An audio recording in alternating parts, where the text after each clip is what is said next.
Hello, boys and girls.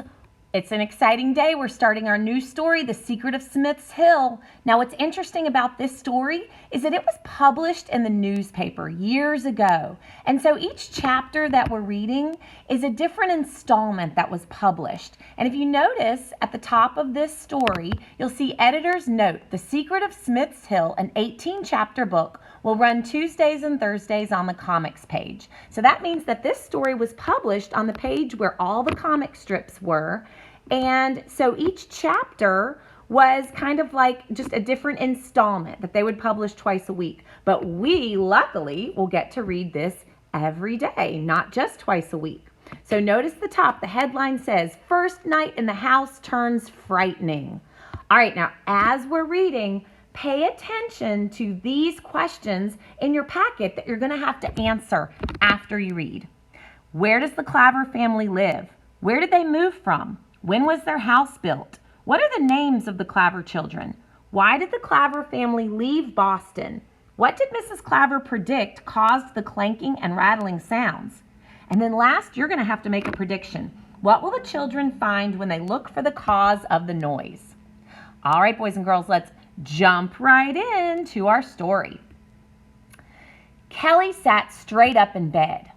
The crash had been loud enough to wake the dead, as Mom would say.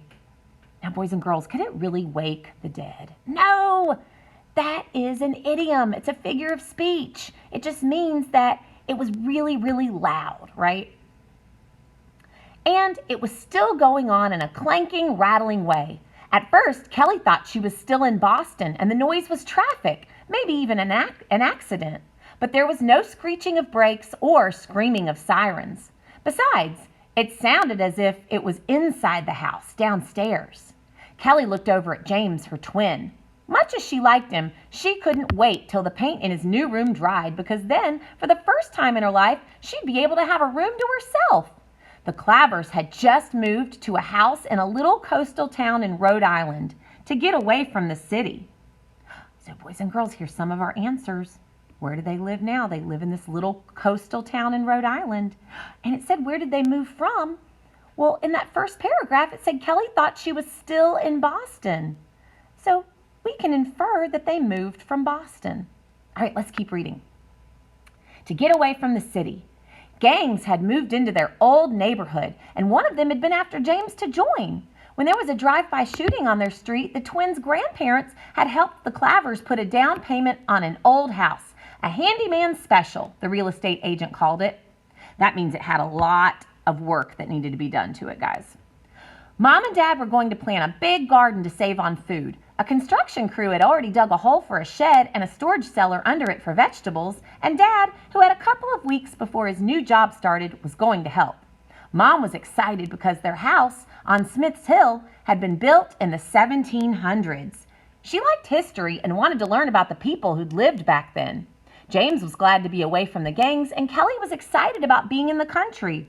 Boys and girls, I heard another question answered. When was their house built?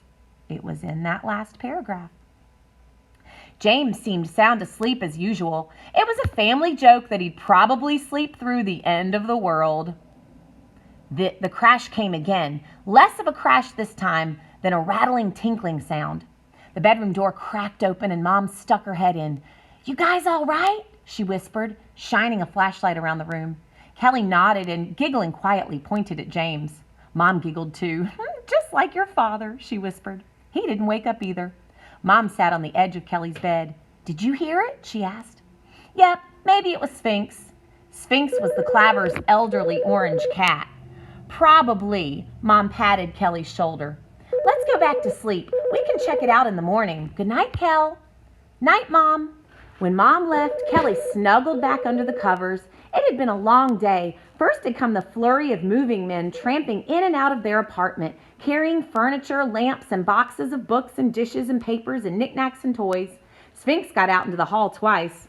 Corey, the twins' baby brother, almost had a tantrum when Dad packed away his beloved alphabet blocks. Then came the long, boring car ride, and at last the Clavers had turned onto Smith's Hill Road. At the very top of the hill, in fields with woods beyond, was number 47, their very own house. No more stuffy apartment, Kelly thought sleepily. No more fights on the way home from school. No more, you can't go out by yourself because it's too dangerous. And she and James would have the whole summer to explore. Crash! There it was again. Crash! Rattle, tinkle. This time James sat up. Who? What? Where? Who? He mumbled. From the room next door came Corey's thin, high-pitched cry. Kelly jumped out of bed and switched on her Mickey Mouse lamp. I don't know, she said. It happened before. A big crash like that, like something dropped and broke, she added, realizing it for the first time. Mom heard it too.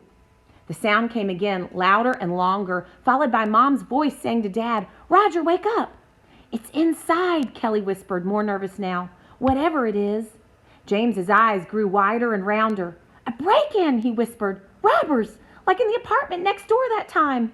Shh, said Kelly, for suddenly she heard footsteps on the stairs. Now, boys and girls, notice it says underneath Thursday, Mystery Stone. That means that the next chapter is going to have something to do with a mystery stone. All right, everyone get your questions done in your packet, and we'll see you back here tomorrow for Chapter 2. Bye.